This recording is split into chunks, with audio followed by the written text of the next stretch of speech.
31 yıl ta geri halkımız karar verdi. Olacak devletimiz, avtonom bir yerimiz. Girginlik sarer bizi, Gagavuz halkımızı.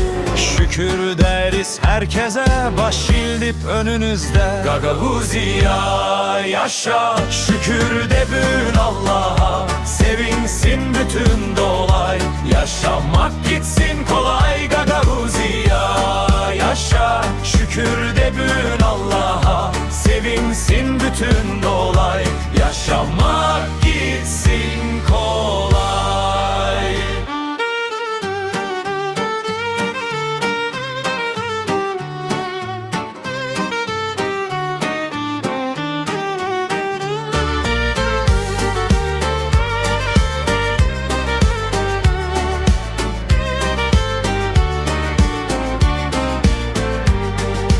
Bayrağımız dalgalanır, ginnamız güzel çalır. Bu yortu pahalı bize, serbestlik içimizde.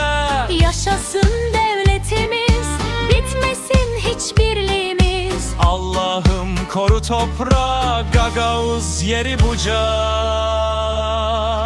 Gagavuziya yaşa, şükür de bugün Allah'a. Sevinsin bütün dolay, yaşamak gitsin kolay. Gagavuziya yaşa, şükür de bugün Allah'a. Sevinsin bütün dolay, yaşamak gitsin kolay.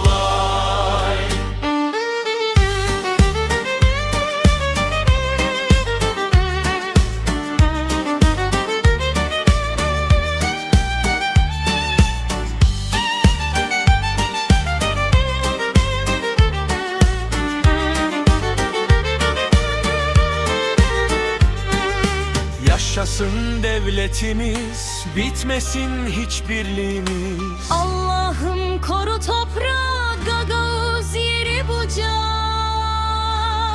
Gagavuziya yaşa, şükür de bugün